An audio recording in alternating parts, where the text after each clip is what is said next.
जय हिंद दोस्तों, मैं हूं प्रभात। पीसीएस शिक्षा के मंच पे आप तमाम अभ्यर्थियों का हार्दिक अभिनंदन है। और आज चर्चा के मुख्य बिंदु में है पॉलिटी का लेक्चर नंबर 15। इससे पहले यदि आपने बाकी 14 लेक्चर्स को नहीं देखा है तो आप प्लेलिस्ट में जाकर उन सभी लेक्चर्स को देख सकते हैं।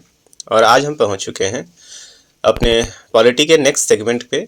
और आज जिस पे हम चर्चा करेंगे टॉपिक है नागरिकता, दैट इज सिटीजनशिप। तो आइए चलते हैं, अपने चर्चा को आरंभ करते हैं।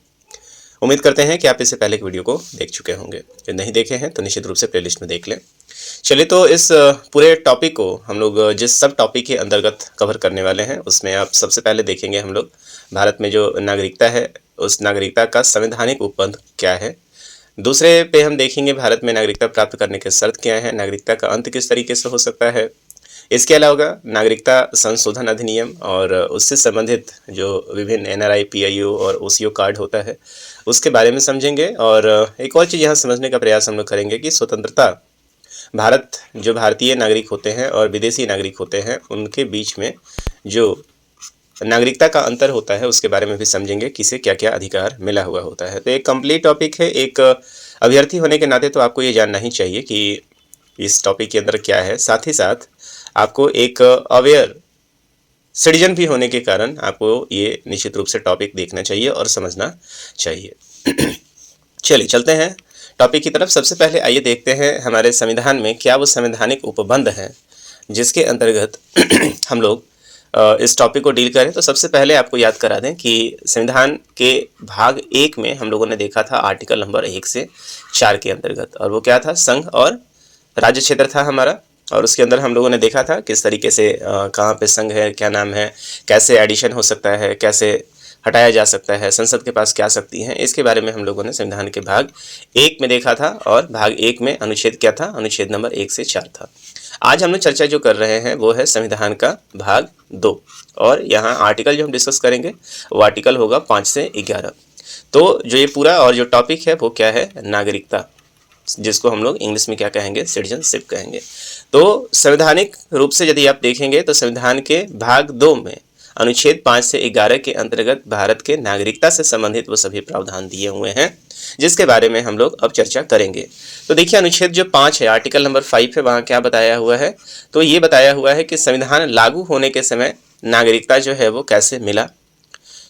6 जिक्र करता है कुछ वैसे व्यक्तियों को नागरिकता अधिकार, नागरिकता देने का जिन्होंने पाकिस्तान से भारत में प्रव्रजन किया है। तो 1947 में जब हमारा बंटवारा हो गया था तो उस समय जो हिस्सा पाकिस्तान में चला गया उस हिस्से से जो लोग भारत में प्रव्रजन करके आए हैं उसके नागरिकता का प्रावधान कहाँ है, आर्टिकल नंबर 6 में है। आर्टिकल नंबर 7 में देखेंगे तो पाकिस्तान के प्रव्रजित व्यक्तियों के नागरिकता का अधिकार है। आर्टिकल नंबर 8 में देखेंगे भारतीय मूल के वैसे लोग के नागरिकता अधिकार जो भारत के बाहर विकास कर रहे हैं। मतलब यहाँ तो ये दोनों आर्टिकल 6 और 7 तो पाकिस्तान से संबंधित है, पाकिस्तान के लोग को कैसे नागरिकता दिया जा सकता है, स्वतंत्रता के समय जो आए या स्वतंत्रता के बाद जो आना चाह रहे हैं उनका क्या है। आर्टिकल नंबर 8 जो है बताता है कि भारत के बाहर भारतीय मूल के लोग हैं और जो बाहर में लगातार ग्रो कर रहे हैं उन्हें नागरिकता कैसे दिया जाए। आर्टिकल 9 को आप देखेंगे तो यहाँ जो व्यक्ति स्वेच्छा से विदेशी राज्यों की नागरिकता प्राप्त कर रहे हैं उन्हें नागरिकता नहीं मिल सकती है। मतलब यहाँ पे नागरिकता कैसे हमारा जो है वो समाप्त हो जाता है, इसके बारे में जिक्र की गई है। आर्टिकल 10 जो है नागरिकता अधिकारों की निरंतरता की बात करता है, और आर्टिकल जो 11 है वो संसद द्वारा कानून बनाकर नागरिकता अधिकारों के नियमन के बारे में है, जहां आप आर्टिकल जो है भारत नागरिकता अधिनियम 1955 से संबंधित प्रावधानों को देखेंगे। तो इन सारे प्रावधानों के अंतर्गत हमारी चर्चा आज की रहेगी, 5 से लेकर आर्टिकल नंबर 11 तक है। और चलते हैं अब इन आर्टिकल्स के बारे में हम लोग डेप्थ में अध्ययन करते हैं, और यहाँ से आपको हमेशा कुछ न कुछ प्रश्न देखने को जरूर मिलते हैं। आइए समझते हैं आर्टिकल नंबर, यहाँ पे जो अनुच्छेद नंबर हमारा 5 है वहाँ पे क्या जिक्र किया हुआ है। तो अनुच्छेद नंबर 5 जो है मैंने आपको बताया था कि स्वतंत्रता के समय का है। तो संविधान लागू होने पर नागरिकता के अधिकार संबंधी प्रावधान आर्टिकल नंबर 5 से 8 में दिए गए हैं, इस बात को आप याद रखेंगे। संविधान लागू होने पर, तो संविधान लागू कब हुआ था हमारा, 26 जनवरी 1950 को लागू हुआ था, इस बात को आप याद रखेंगे। जबकि स्वतंत्रता हमें कब मिल गया था, 15 अगस्त 1947 को मिल गया था। तो संविधान लागू होने के समय जो भारत में नागरिकता का प्रावधान रहा वो कहाँ दिया हुआ है, आर्टिकल नंबर 5 से 8 के अंतर्गत दिया हुआ है। अनुच्छेद नंबर जो 5 है वो कहती है कि संविधान के प्रारंभ पर नागरिकता, that is citizenship at the commencement of the constitution, इसके बारे में जिक्र करता है। इसके अनुसार ये कहता है कि संविधान के आरंभ पर ऐसा प्रत्येक व्यक्ति भारत का नागरिक होगा। एक बार फिर से समझिए, संविधान के आरंभ पर ऐसा प्रत्येक व्यक्ति भारत का नागरिक होगा जिसका भारत में अधिवास है, मतलब भारत में डोमिसाइल है, और उसका या उसके माता पिता में से किसी का भारत में जन्म हुआ हो, अथवा जो कम से कम 5 वर्ष से भारत में निवास कर रहा हो। तो जो पहला आर्टिकल है, आर्टिकल नंबर 5 जो है इस बात को डील करता है कि जब हमारा देश आज़ाद हुआ तो वैसे में जो भारतीय मूल के लोग थे, सभी तो भारतीय ही थे उस समय, है ना, भारतीय मूल के लोग थे, सारे के सारे भारतीय थे।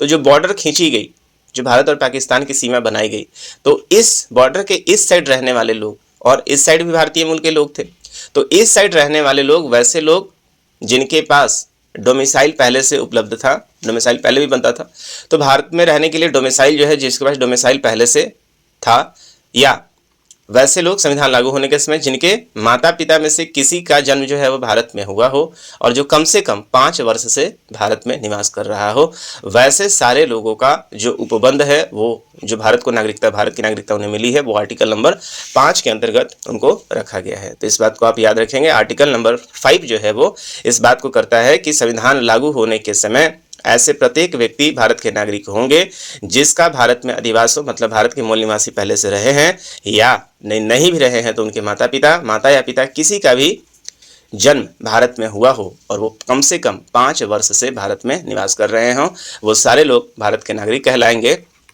और वो अनुच्छेद 5 के अंतर्गत उनको नागरिकता मिलेगी। चलिए, ये अनुच्छेद 5 है। अनुच्छेद नंबर 6 को देखते हैं। यहाँ पे क्या कहा जा रहा है, तो पाकिस्तान से भारत आने वाले व्यक्तियों की नागरिकता के अधिकार, right of citizenship of certain person who have migrated to India from Pakistan के बारे में है।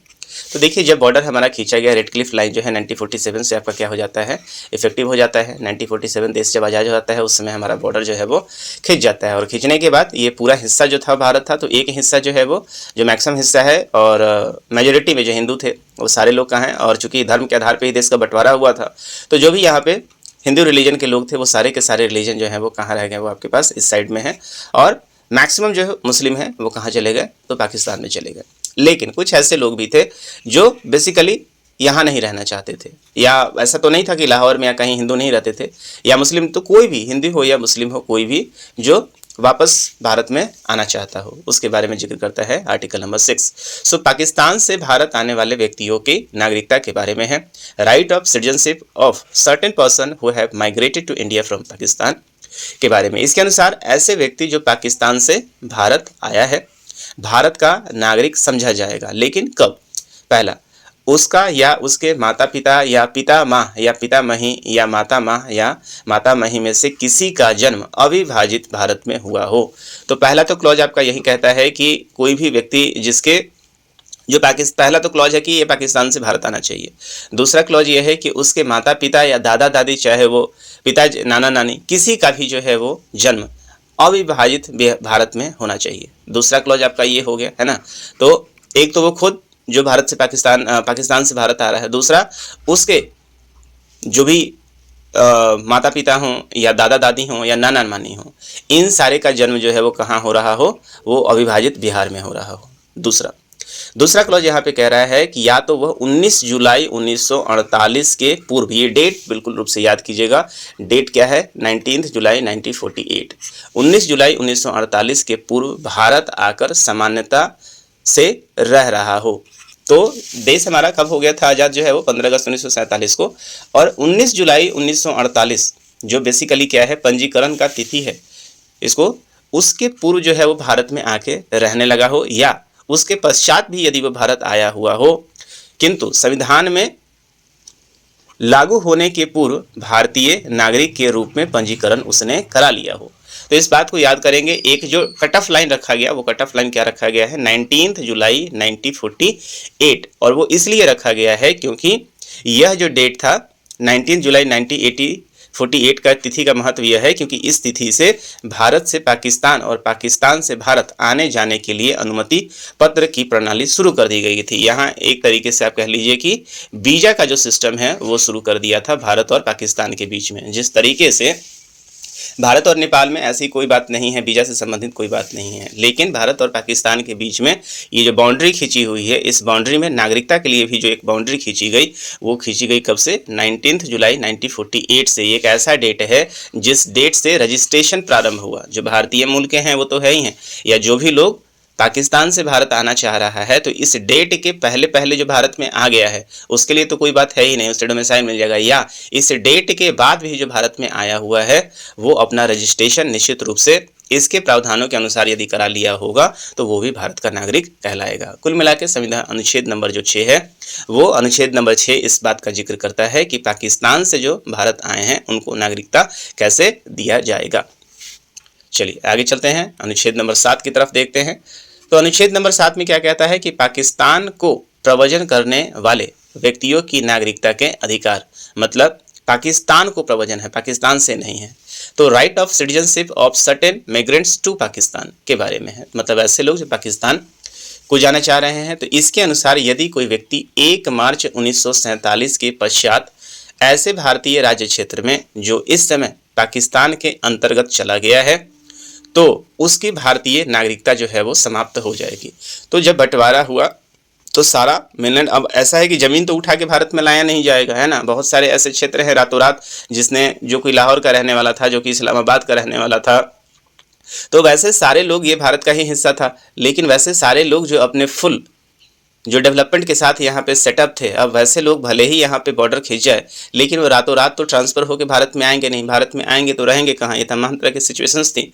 तो वैसे केस में बॉर्डर खींच जाने के बाद भी यदि लोग जो है वो नहीं ऐसे भारतीय राज्य क्षेत्र में हैं जो इस समय पाकिस्तान के अंतर्गत है और चला गया है, तो वो क्षेत्र जो है यहाँ पे कट के जो है अब पाकिस्तान का हिस्सा हो गया। तो उसी के साथ साथ भारत की नागरिकता भी इनकी समाप्त हो गई। ऐसे लोगों को यदि भारत में आना है तो इनको क्या कराना पड़ेगा? रजिस्ट्रेशन कराना पड़ेगा, है ना। तो यहाँ पे इस बात को कहा जाता है, और एक टाइमलाइन जो सेट किया गया है, वो टाइमलाइन क्या सेट किया गया है? 1 मार्च 1947। तो 1 मार्च 1947 इसके अनुसार यदि कोई व्यक्ति 1 मार्च 1947 के पश्चात ऐसे भारतीय राज्य क्षेत्र में जो इस समय पाकिस्तान के अंतर्गत है चला गया है तो उसकी भारतीय नागरिकता समाप्त हो जाएगी। किंतु वह किसी ऐसी अनुज्ञा द्वारा पुनः भारत लौट आया हो तो उसे पुनर्वास या अस्थायी रूप से लौटने के लिए किसी विधि के अधीन दी गई हो तो उसके संबंध में यह माना जाएगा कि 19 जुलाई 1948 के पश्चात भारत में प्रव्रजन किया है।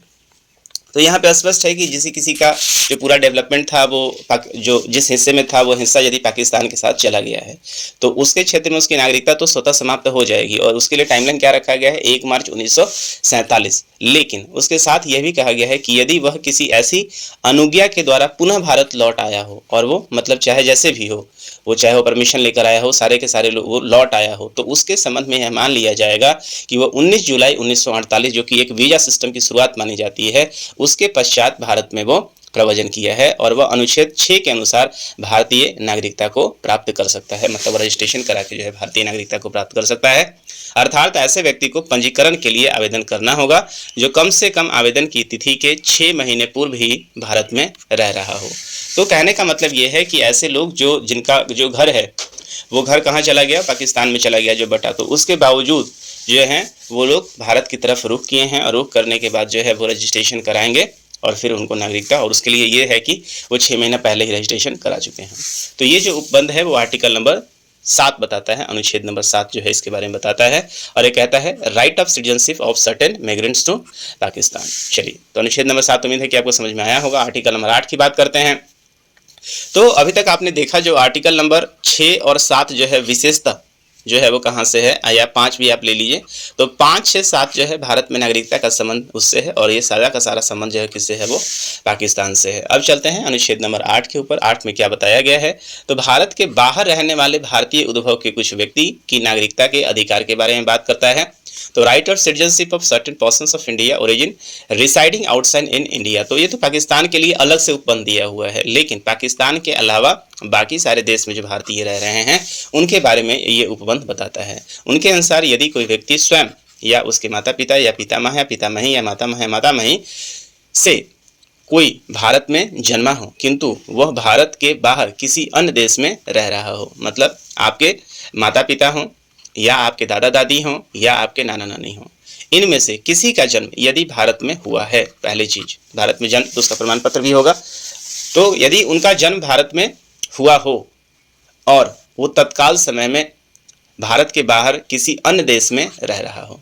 ठीक है, यदि आप भारत के बाहर किसी अन्य देश में रह रहे हैं और आपके एनेस्टर मतलब जो पूर्वज हैं, चाहे वो माता पिता हों या आपके दादा दादी हों या आपके नाना नानी हों, उनका जन्म यदि भारत में हुआ हो तो उसे भारतीय नागरिक समझा जाएगा यदि उसने संविधान के प्रारंभ के पूर्व या पश्चात उस देश के भारतीय राजनयिक को नागरिकता हेतु आवेदन किया हुआ हो तथा राजनयिक ने उसे भारतीय नागरिक के रूप में रजिस्ट्रीकृत कर लिया हो। तो जरा समझे इसको।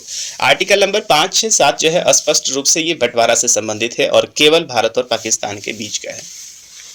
लेकिन कई ऐसे लोग जो हैं वो पहले से ही विदेशों में रह रहे हों और हमारे यहाँ क्या हो गया, देश का बंटवारा हो गया, तो वैसे क्षेत्र में यदि वो लोग भारत अविभाजित या मतलब भारत जो विभाजित हो चुका है उसके किसी भी क्षेत्र में यदि उनके सेकेंड जनरेशन तक मतलब माता पिता के अलावा दादा दादी और नाना नानी का भी जन्म यदि भारत में हुआ हो तो वो भारत की नागरिकता को ग्रहण कर सकते हैं, बशर्ते कि वो संविधान के लागू या जिस समय भी हो और वो भारत के राजनयिक जहाँ भी एम्बेसी है वहाँ पे उन्होंने रजिस्ट्रेशन कराया हो। तो ये जो क्लॉज है, ये क्लॉज आर्टिकल नंबर 8 जो है पाकिस्तान के अलावा अन्य देशों के लिए है जो लोग भारत के नागरिक बनना चाहते हैं। चलिए आर्टिकल नंबर 9 को समझते हैं। तो आर्टिकल नंबर 9 के अनुसार जब कोई व्यक्ति स्वेच्छा या किसी विदेशी राज्य का नागरिक हो जाता है तो उसकी भारतीय नागरिकता समाप्त हो जाती है। तो ये कहता है कि यदि कोई भी व्यक्ति अपने स्वेच्छा से किसी अन्य देश का नागरिकता यदि ग्रहण कर लेता है, सिटीजनशिप ले लेता है, तो ऑटोमेटिकली भारत की नागरिकता जो है उसकी क्या हो जाएगी, समाप्त हो जाएगी, स्वतः समाप्त हो जाएगी। उसके लिए वो आवेदन करे न करे उससे कोई मतलब नहीं है। द टाइम आपने किसी अन्य देश की नागरिकता ग्रहण कर ली परमानेंट वाली तो आपका जो है नागरिकता वो समाप्त हो जाएगा। मतलब एट ए टाइम आप किसी एक देश के ही नागरिक हो सकते हैं, अस्थायी नागरिक, है ना। आर्टिकल नंबर 10 कहता है कि किसी व्यक्ति की नागरिकता विधि के उपबंधों के अधीन सिर्फ संसदीय विधि द्वारा ही ली जा सकेगी, किसी अन्य प्रकार से नहीं। मतलब किसी का नागरिकता यदि समाप्त करना है, किसी का नागरिकता मतलब जिसमें आर्टिकल नंबर 9 शामिल नहीं रहेगा। शामिल कहने का मतलब यह है कि जो खुद से स्वेच्छा से त्याग दिया उसका तो मतलब ही नहीं बनता। लेकिन इसके क्लॉज के अलावा किसी और भारतीय नागरिक जो हो उसकी नागरिकता यदि समाप्त करना है तो वो सिर्फ संसदीय विधि के द्वारा ही समाप्त की जा सकेगी। मतलब इसमें राज्य का कोई रोल नहीं है, राज्य ऐसा कोई नियम नहीं बना सकती है जिसके आधार पर वो उसका नागरिकता जो है वो समाप्त कर दे। तो संसद ही जो नियम बनाएगी वही विधि मान्य होगा और उसके अनुसार ही उसकी नागरिकता समाप्त की जा सकती है।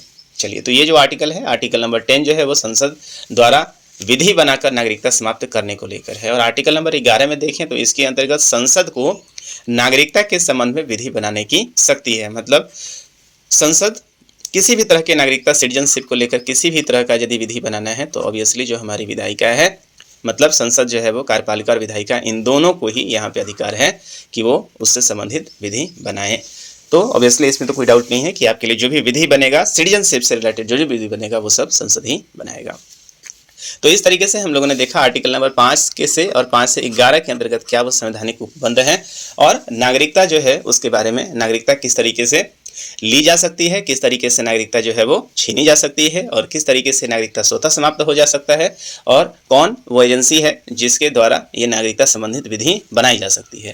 तो इस तरीके से हम लोग आर्टिकल नंबर 5 से लेकर 11 तक देखा। यहाँ पे हम लोग 5 से 8 तक भारत और पाकिस्तान से संबंधित देखा। आर्टिकल 9 में हम लोगों ने देखा कि स्वेच्छा से यदि कोई ले लेता है वो नागरिकता समाप्त हो जाएगी। आर्टिकल 10 में हम लोगों ने देखा कि जो नागरिकता समाप्त करने को लेकर जो विधि है वो सिर्फ संसद के द्वारा ही बनाई जाएगी। और आर्टिकल नंबर 11 में हमने देखा कि नागरिकता से संबंधित कोई और भी विधि बनाना हो, कोई और भी प्रोविजन लाना हो तो वो संसद में ही लाया जाएगा। तो ये जो है आर्टिकल नंबर 5 से लेकर 11 है जिसके बारे में हम लोगों ने यहाँ पे चर्चा किया।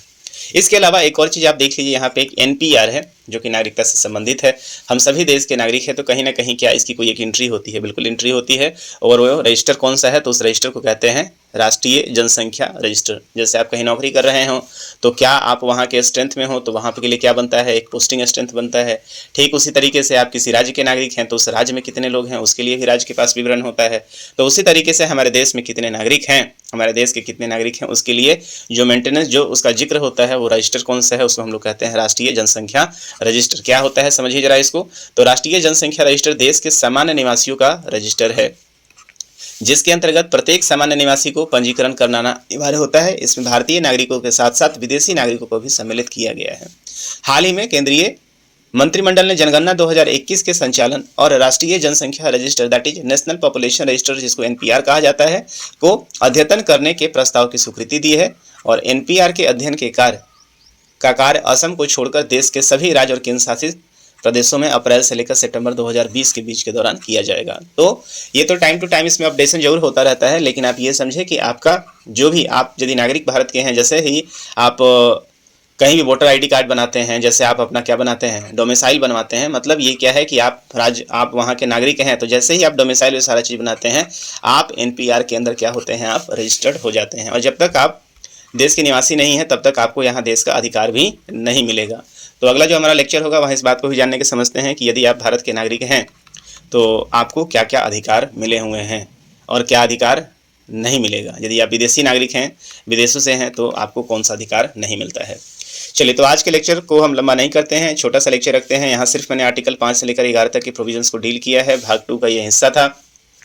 इसके अगले लेक्चर में हम लोग अपने सब टॉपिक की तरफ चलते हैं कि नागरिकता जो है, नागरिकता कैसे समाप्त हो सकता है, नागरिकता कैसे मिलेगा, वो क्या आधार है जिसके आधार पर नागरिकता मिलता है। तो हम लोग इसकी बात करेंगे अगले लेक्चर में। तो आज के लिए इतना ही रहने देते हैं, मिलते हैं आपसे अगले लेक्चर में। तब तक के लिए जय हिंद।